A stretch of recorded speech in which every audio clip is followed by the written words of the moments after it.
Welcome to the UCLA Career Center's Virtual Networking and LinkedIn Strategies Workshop. My name is Kathy Kim Greenberg, and I am a career engagement educator from the UCLA Career Center. So today we're going to be talking about networking.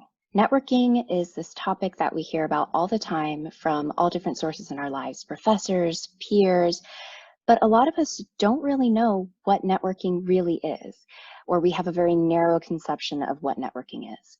And networking is truly more than attending a formal event, wearing professional attire and swapping business cards and shaking people's hands. It's something that we do every day, everywhere, whether we realize it or not. Networking involves using your personal, professional, or academic contacts to learn more about different fields and help you achieve your career goals. According to a 2017 global survey done by LinkedIn, 70% of professionals were hired at a company where they had a connection. 80% of respondents consider networking to be important to career success. And 35% of those respondents said that a casual conversation on LinkedIn messaging led to a new opportunity. So who can you network with? The thing is, you already have a network from which to build. There are people in your lives that you already have access to that also know other people, right? And so if you ever read into the concept of 6 degrees of separation, you'll know that you are connected with every single person on this globe through at the most 6 degrees of separation. And so think about who you already have in your lives, right? Your peers, your family, your friends, professors, alumni, employers and recruiters, mentors, counselors, and coaches like myself, and so much more. You can start by the people you already know and tapping into them, right? Think about who might be able to provide you with a new connection that you didn't realize you had. LinkedIn is the preeminent professional social networking site, right? In all of my years in working in career services, I've never met a recruiter who doesn't use LinkedIn, either to recruit their candidates or to look up prospective candidates, right? And you really want to use LinkedIn to leverage your network to the best of your ability. And so you can use LinkedIn beyond just creating a profile, which is what a lot of people do, right? They create a profile and they think, okay, I'm done. And maybe they don't really use it thereafter. But you can be a little more intentional with the way that you use your digital presence on LinkedIn. And so we encourage you to connect with people you know and build new relationships. You can also use LinkedIn to research career paths that you've never known about before. You can evaluate those options and apply for jobs. You could also find a mentor through this process who can provide professional advice and give you the inside scoop around industries or career opportunities that you've never considered before. You can also learn relevant information on current trends in your industry of interest, right? How are things changing, especially in light of COVID-19 and the changes that have been happening in the world of work and employment? You know, that landscape is changing quite a bit. And depending on the industry that you're interested in, it could be changing significantly. And so to keep on top of those trends, right, and to get that inside scoop, you can use LinkedIn to connect with new people. And then lastly, you're going to use LinkedIn to really showcase your online personal brand. And so I'm sure some of you are wondering, what is a personal brand, right? And that's a great question. Your personal brand is what people say about you when you're not in the room. Think about that for a second, right? All of us have a personal brand, whether we realize it or not, the same way that we have a network. A personal brand is a combination of your image and your reputation. It's a representation of you, your abilities, and the value that you bring to the table. Your strengths, your motivations, they all inform how others perceive you and the value that you bring to a team. And that personal brand really underpins everything that you do professionally. You showcase it through your elevator pitch, your resume, your cover letter, interviews, your LinkedIn profile, and more. When somebody asks you to write a cover letter, right, to submit for a position that you want to apply for, that essentially is an argument for why you are the best fit for this position, as opposed to everybody else who applied. And so to be able to articulate that, you need to know who you are and what you stand for and what you bring to the table. In other words, your personal brand.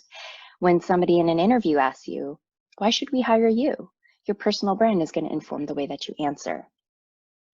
And so to begin to identify what your personal brand is and what it consists of, right?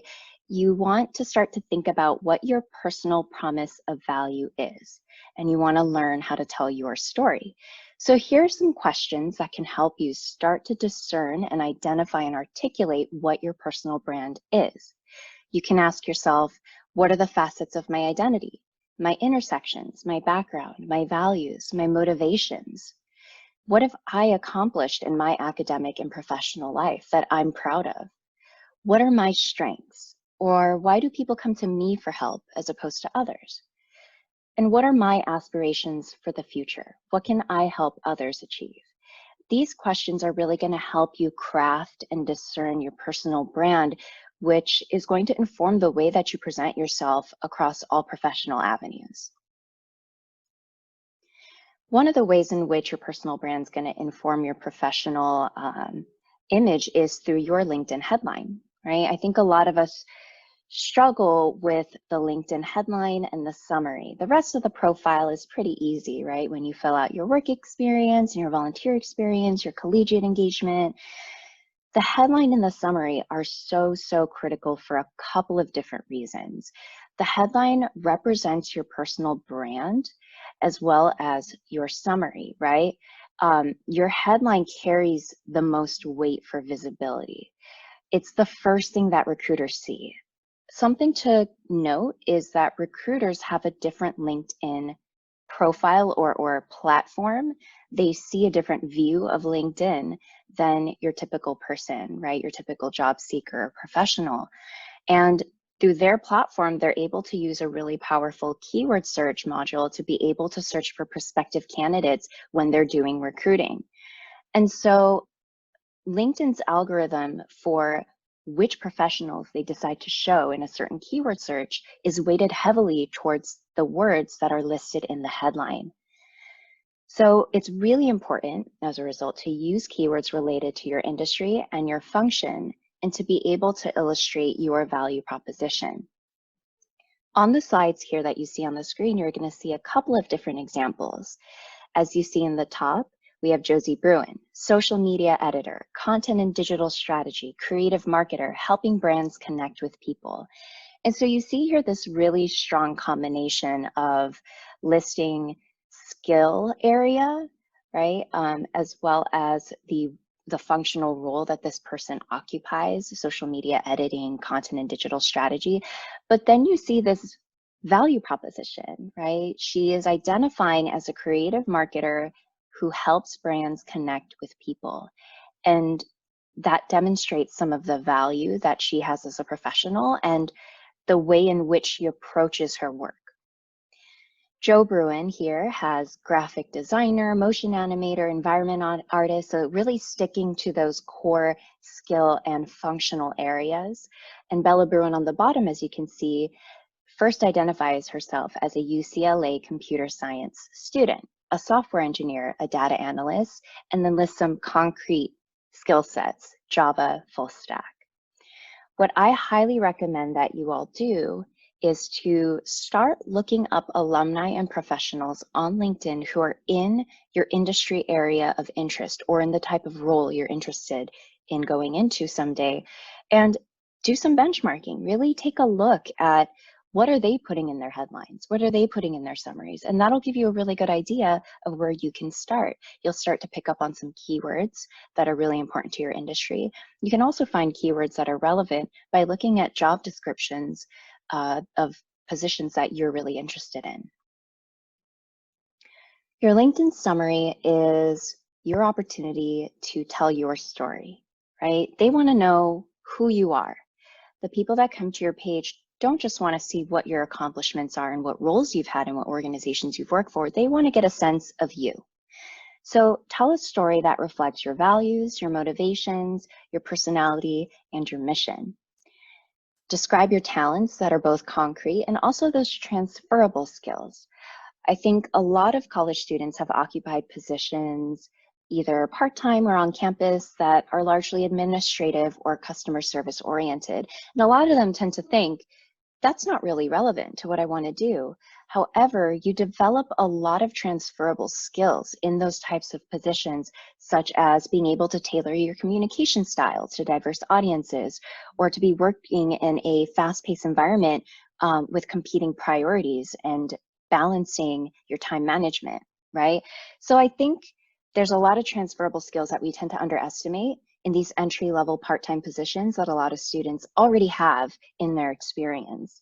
And so I encourage you all to really reflect on those experiences and try to discern what those transferable skills might be that you developed. You also want to use this opportunity to share metrics, successes, and accomplishments. I think it's always more impactful beyond just pointing to specific things that you've done and accomplished.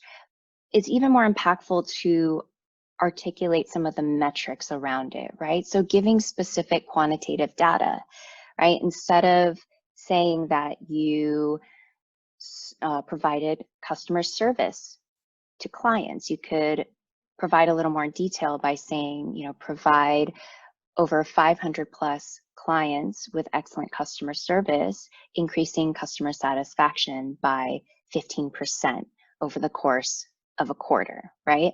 I think adding those numbers is really going to make the impact that much greater, and it really solidifies in a concrete way the extent and the scope of your accomplishments. You also want to make your summary keyword rich because, as we talked about earlier, that search algorithm from the recruiter side is going to lean heavily on keywords from both your headline and your summary.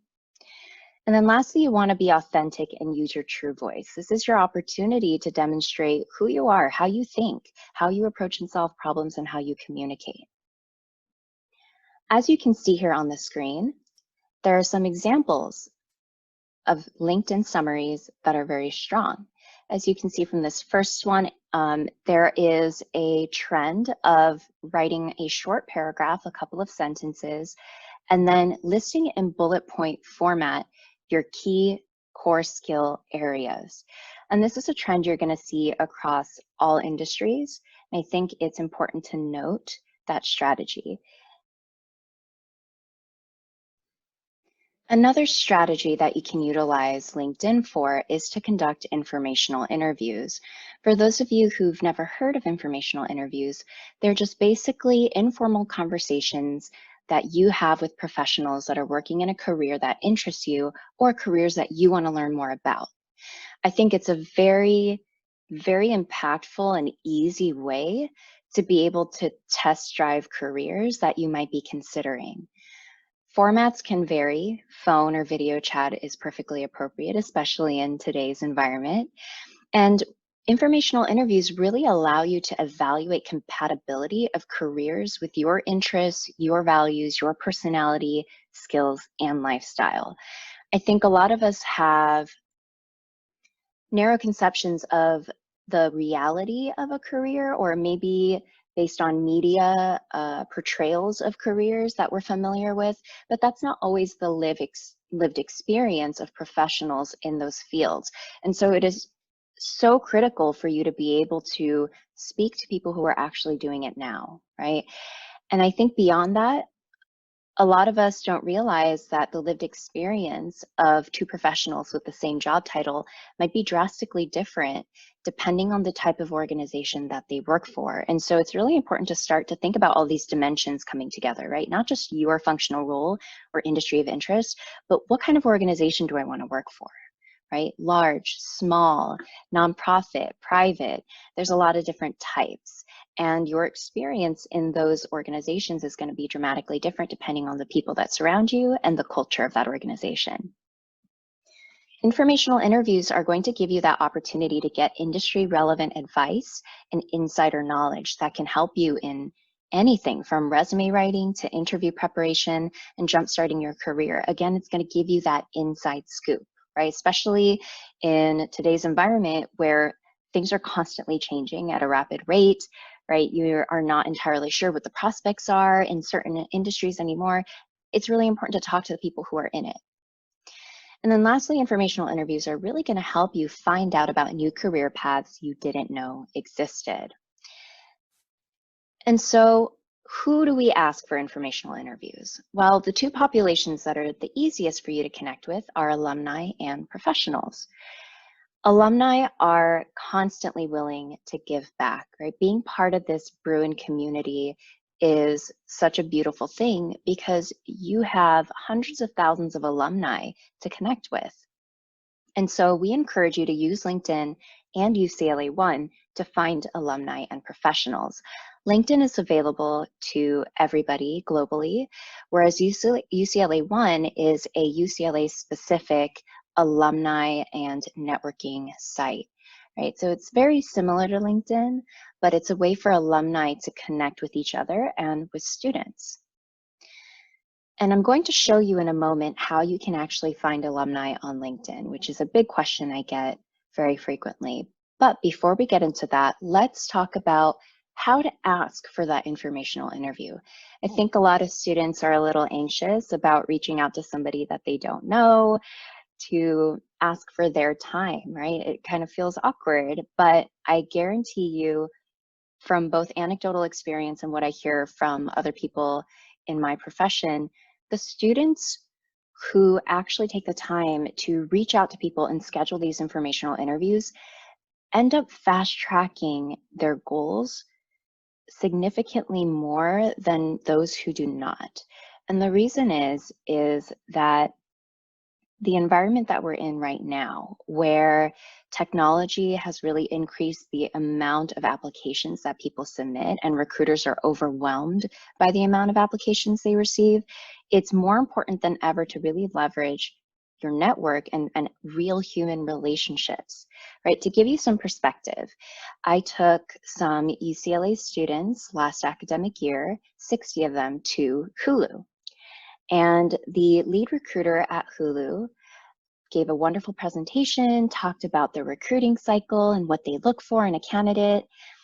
And they have 80 internship spots open every single summer. And they asked the audience, how many applications do you think we receive in an academic year for those 80 positions?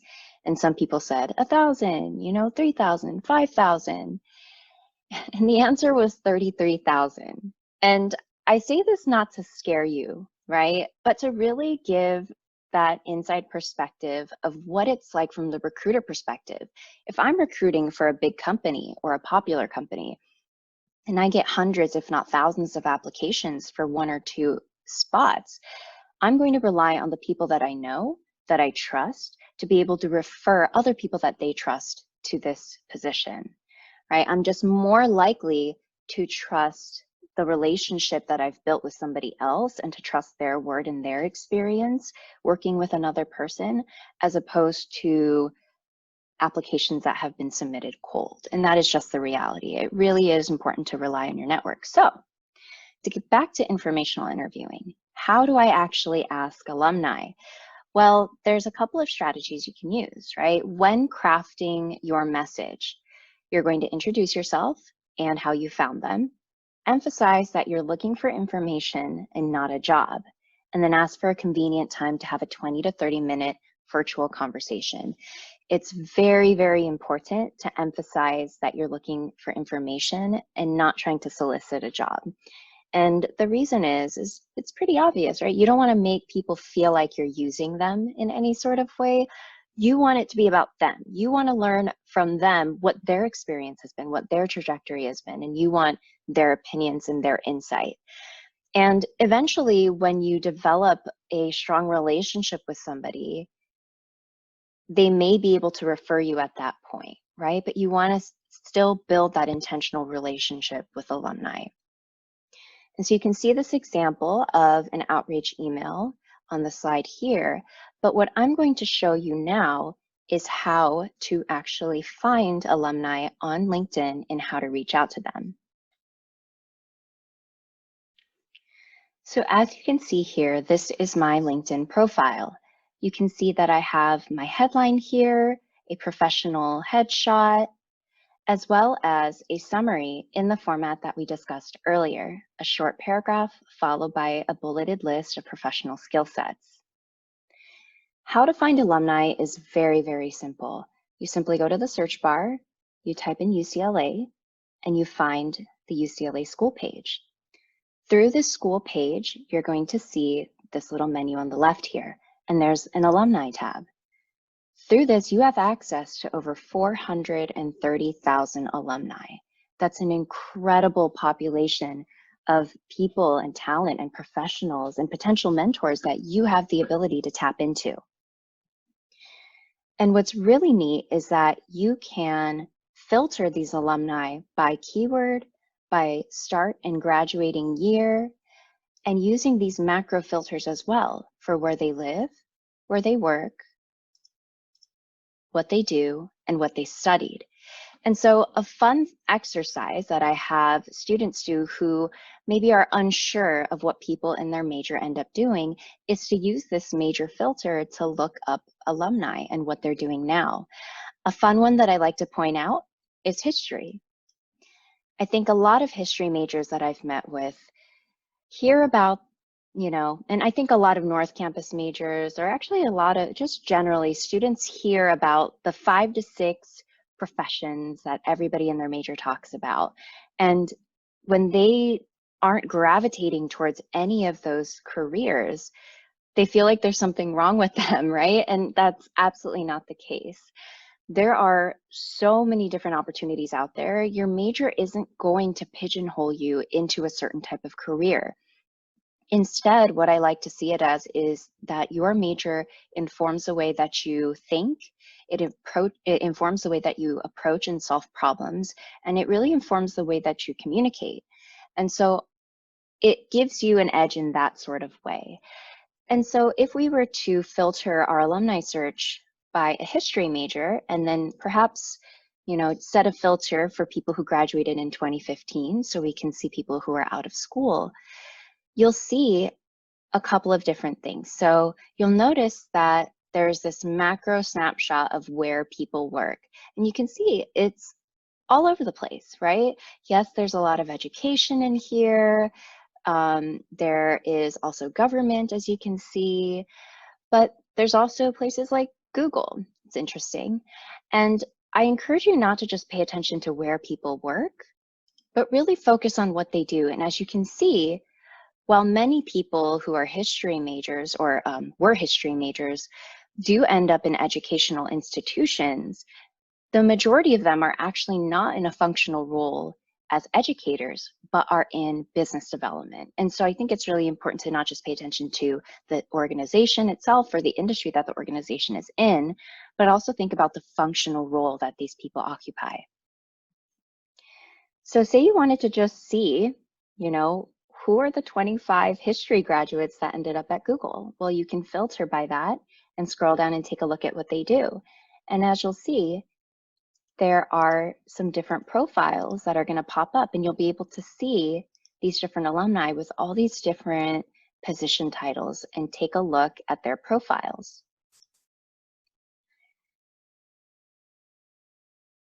And so what's really great about this strategy is that not only can you see where people are now, you can see where did they start.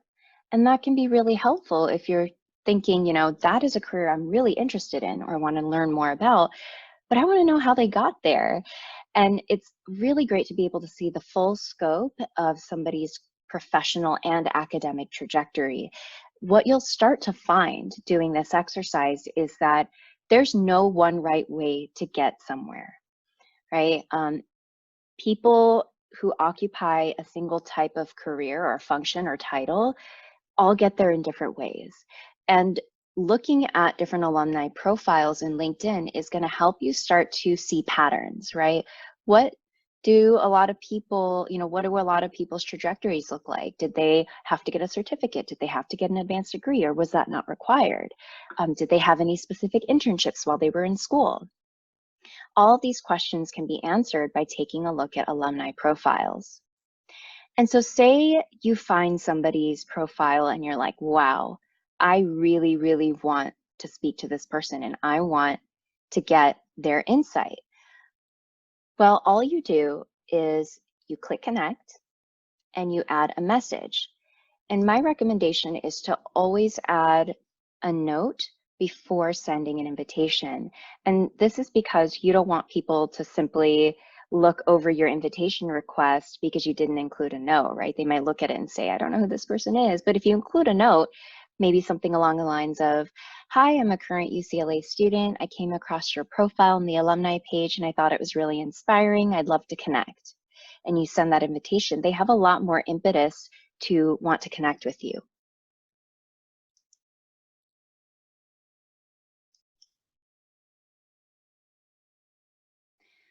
Once an alumni has actually accepted your connection request, you'll then be able to message them. The thing to remember about LinkedIn is that you can't directly message people unless you're already connected with them, or if you have LinkedIn Premium, which frankly is a little expensive. And so if you're somebody who has the normal LinkedIn profile, the unpaid version, make sure that you connect with people before you try messaging them. And just like you would if you had somebody's email address, you'd craft a similar note that you see here on the screen when reaching out to people through LinkedIn to schedule an informational interview.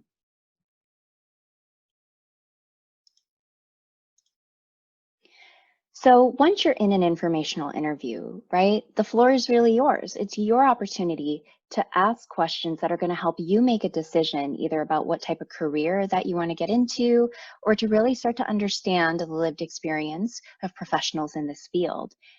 So these are some examples of questions that you can ask. Can you tell me about your typical workday? How did you get started in your career? What do you find the most or least satisfying about your job? What are some unexpected challenges that you face that you wish somebody would have warned you about? What skills or qualities should I be developing now in order to be, sufficiently prepared and qualified for those positions in the future? What trends and developments do you see affecting career opportunities in the industry? I think now more than ever, it's really relevant to be asking these types of questions because things are changing so frequently, right? And there's a lot of uncertainty and unpredictability currently regarding the job market. And so really take this time to try to build connections with people and to get as much information from them as possible. Remember that you have everything to gain and nothing to lose, right? If you reach out to 20 alumni and 5 of them get back to you, that is still 5 people who are willing to take the time out of their day to speak with you, to learn more about you, and to share their experience. And it could provide an invaluable connection in the future when you are actually actively looking for a job. The next strategy that we're going to discuss is how to increase visibility. I think it's important not just to have a LinkedIn profile, but to be active on it. You want to be able to populate your newsfeed with relevant content, right? And you can do so by following recruiters and professionals in your field. Following and connecting are 2 different functions. When you connect with somebody, you're essentially friending them using Facebook speak, right? But if you follow somebody, you're simply going to be populating your newsfeed with their posts. And this is really, really important, especially when you target recruiters in the industry area or interest area, right? Your leaders, the leaders in your functional area, the leaders in the industry of your interest are constantly going to be posting information about, how to get hired at a company or things you can do to improve, your professional outlook. Recruiters in particular post tips and resources that give you insights into the hiring processes and requirements of the organizations that they work for. For example, NPR, which is an amazing organization to work at and has a very robust internship program, will frequently post information about how to get hired there. They posted an article about what not to write in your cover letter. And it's really helpful for potential applicants, right, to be able to cultivate the best application materials that they can in order to increase their chances of getting noticed. And when you target recruiters and you follow recruiters and populate your newsfeed, you can then curate and share that content to increase your own visibility and positively impact your digital footprint. It's going to help all of the other people that you're connected with, all of your peers that you're connected with, to share the information that recruiters and professional leaders in your field are posting. And so, how do we find these influencers and these industry leaders and these recruiters? Well, let's take a look at LinkedIn. To find recruiters, you have to do a keyword search for one of two keywords: recruiters or talent acquisition. Recruiter, talent acquisition. So it's really easy. You just go into the search bar and you type in recruiter and you search. And you're going to put some filters on. First of all, you want to filter for people, and then you want to filter by company. And so if you were curious to see, oh, like let's find some recruiters on Facebook or recruiters for Facebook, you simply select the company, and then don't forget to filter by location. So say you were looking in the Seattle area. Immediately, you're going to get this list of all the recruiters who recruit for that specific area for that organization. Especially for larger companies that may have multiple locations nationally or globally, it's really important to be able to filter by the location as well. And so, as you can see here, you've got a couple of different recruiters on this list: university recruiter, recruiter, recruiter at Facebook Reality Labs, leadership recruiter, technical recruiter. And so even recruiters have different functional areas that they recruit for. And so you want to find the one that's most relevant to you. Now, if I was looking for an internship, I might connect or follow rather this individual who is a university recruiter. And so what you simply do is you click more and follow to be able to follow anybody in LinkedIn. If you are going to be applying for a technical position full time, then you might actually want to follow this person because they are a technical recruiter. And so it's important to pay attention to what the recruiter's titles are and what functional role that they do recruit for.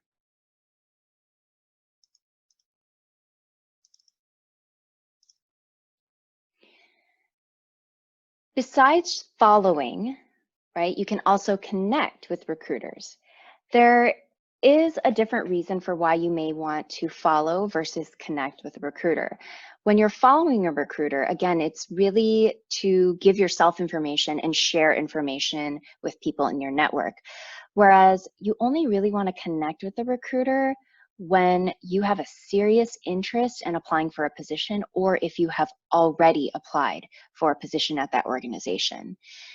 And so let's talk about increasing your chances of getting hired and things that you have control over in LinkedIn to do that. First of all, you really want to update your job preferences on your profile to show recruiters that you're looking for opportunities. When you update that, it gives you a lot of nuance to be able to indicate what type of position you're looking for, functional roles and locations, and I'm going to show that to you in a second. You also want to utilize the job board and set job alerts to keep a pulse on open positions. And this is really helpful because based on the filters that you set for yourself in your search, you can save that search and it can send you job alerts that match those criteria that you set for yourself. As I mentioned previously, when you connect with recruiters, you want it to be when you're either very serious about a position or you've already applied. You want to customize your connection request with a tailored message.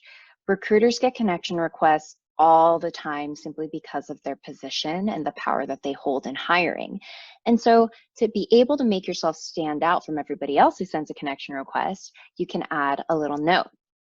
You want to be mindful because you only do get 300 characters to say something. And so you can send a tailored message like the one that you see here on the slide. Hi, I just applied to the open position for publicity coordinator. I'm enthusiastic about this opportunity because I have 2 years of experience working in PR with Warner Brothers. Please let me know if you can find a time to connect. I'd love to see if this could be a good fit for us both.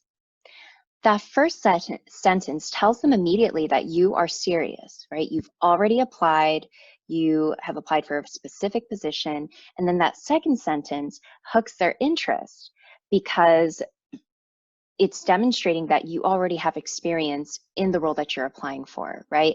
Piquing their interest is really important. And frankly, they are looking for any opportunity for talent to find them, right? Especially when they're recruiting for a lot of different roles and they're really busy. And then that last sentence, right, is to really leverage some of that HR recruiter speak, fit, right? Fit, cultural fit, organizational fit is a term that a lot of talent acquisition folks use when evaluating potential talent. So let's talk about job preferences and utilizing the job board. Your job preferences can be found on your profile right here underneath your headline. So if you go ahead and click that, it'll open some preferences that you can select. You can add job titles that you're looking for, job locations.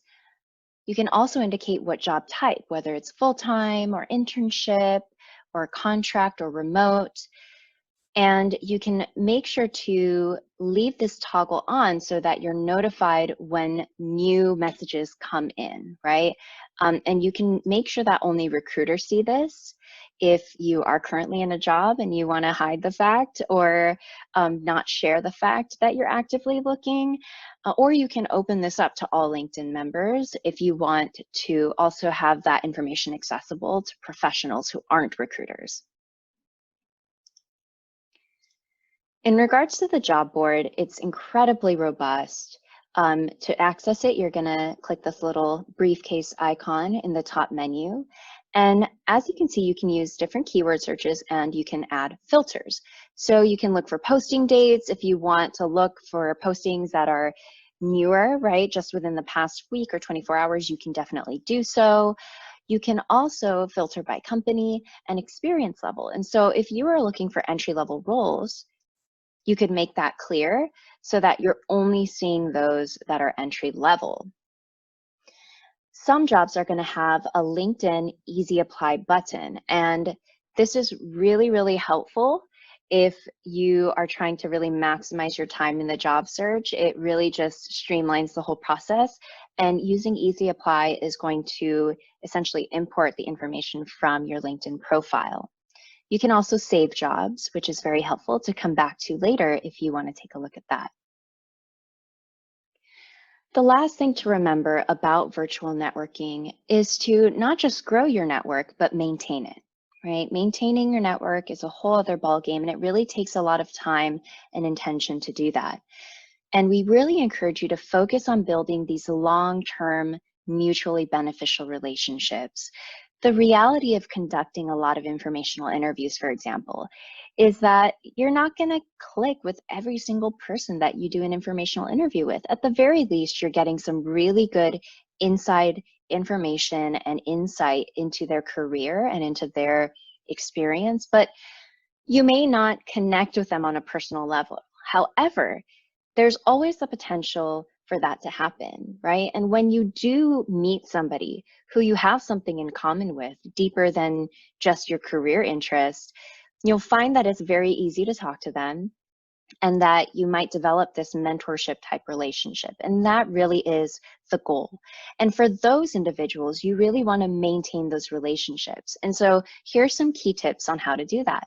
Keep track of your contacts, right? I would create a spreadsheet and maybe some information about when you've reached out to them and when you've connected with them, notes on the conversations that you've had, and schedule these regular check-ins. You could reach out to them to inform them of how you've been doing, if it's been a couple of weeks or months since you last reached out to them, and ask how they're doing. And always show your gratitude, no matter the extent to which you've interacted with them. And whenever you can, make sure that you give back. A lot of professionals that I know love doing informational interviews with current students.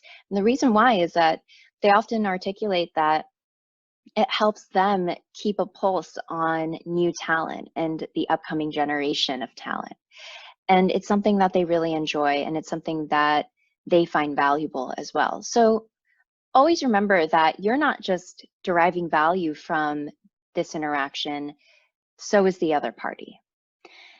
Some strategies that I use to keep in contact with some of my network is, if I come across an article that reminds me of a conversation I had with somebody, I'll make sure that I send it to them and ask them how they're doing. And so there's a couple of different things you can do. There's no one right way to maintain your network. Do what feels right to you. You already do this naturally with the people that are in your lives. And so apply the same strategies for your professional network as well. I wanted to highlight a couple of different things in light of the pandemic that we're experiencing globally. There's a lot of changes happening right now and a lot of uncertainty and a lot of anxiety as a result. And so I want to assure you all that employers are adapting. Handshake, which is the UCLA Career Center's central platform for accessing job postings and events and employer networking sessions, all of that is kind of our one-stop shop. Handshake actually put out a survey to over 250,000 employers to see how they are adapting to the pandemic.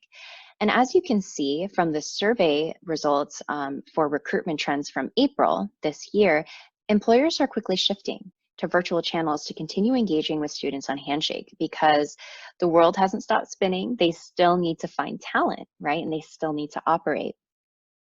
And so according to the survey results, 89% of employers are adopting or increasing virtual video interviews, 73% are adopting increased phone screens, 59% are adopting digital engagement, such as virtual events.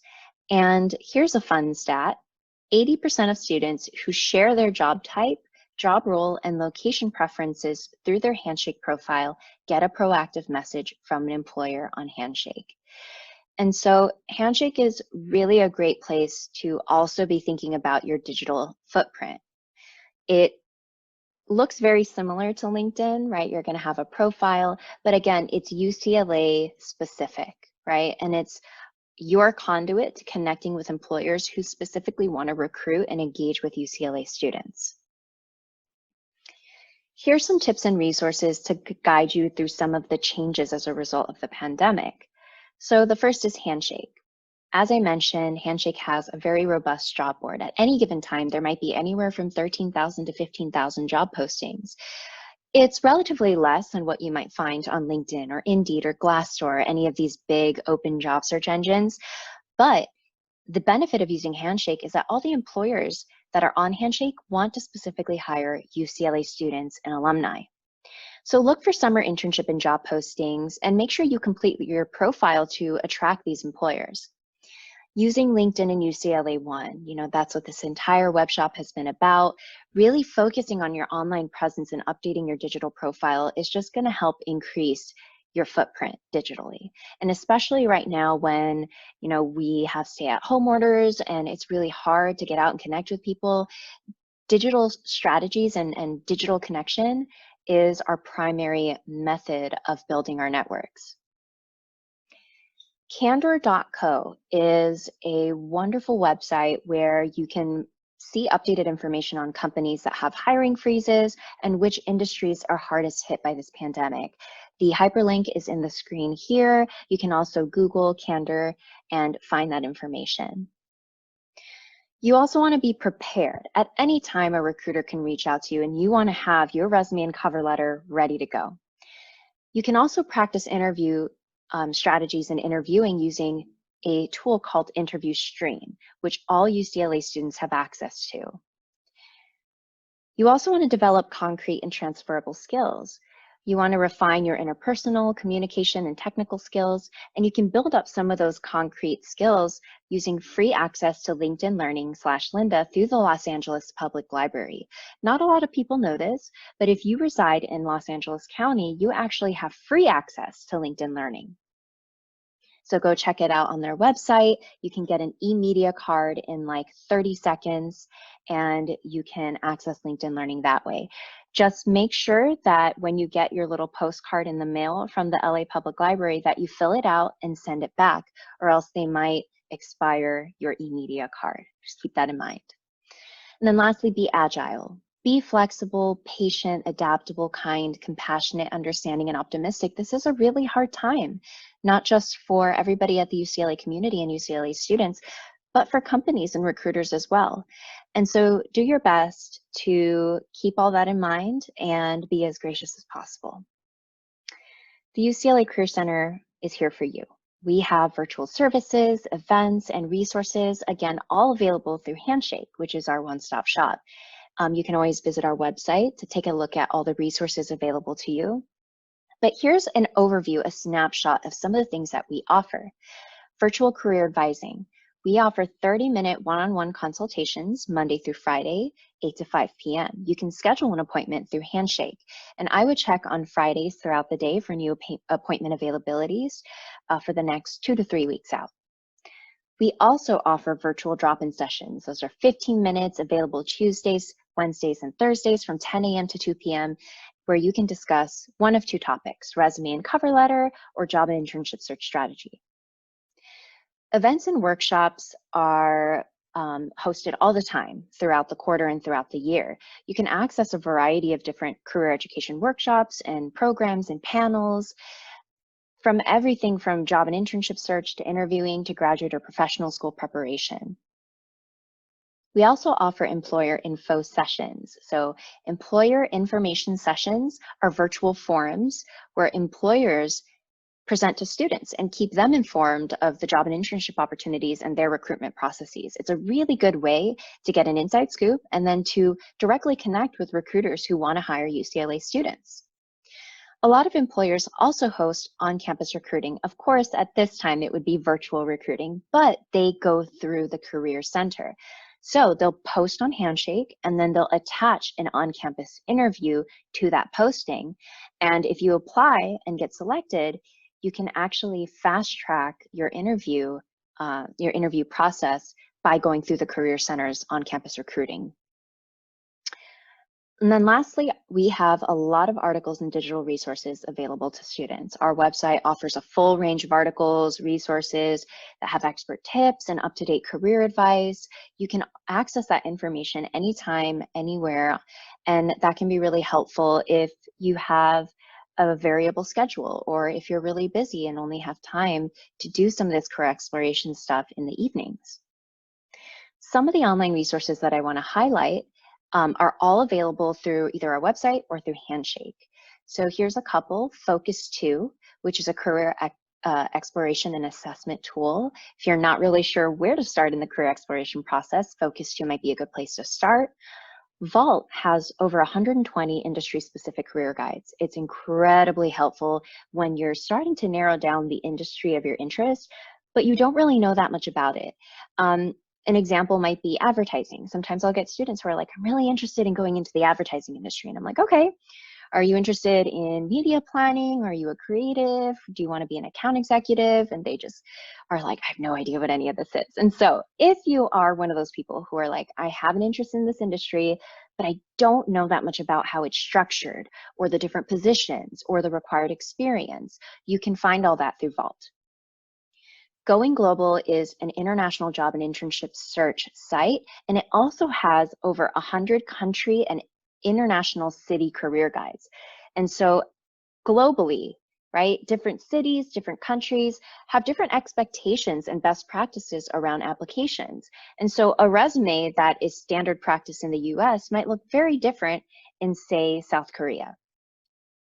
And then lastly, Interview Stream. Interview Stream is a mock interviewing tool, and it can really help you prepare for your next interview. There are hundreds of questions that are related to specific job types that you can select, and you can curate a tailored interview, and it'll be a virtual mock interview. And so somebody will appear on the screen, ask you a question, it's gonna record you answering, and yeah, it's a little awkward to watch yourself. However, it can really help you start brushing up on some of those interview answers for common questions and harder to answer questions as well. You can record those interviews and you can actually bring them to a one-on-one career advising session with a career advisor like myself and get feedback. Thank you all so much for joining us for the Webshop today on virtual networking and LinkedIn strategies. We hope to see you again in the future.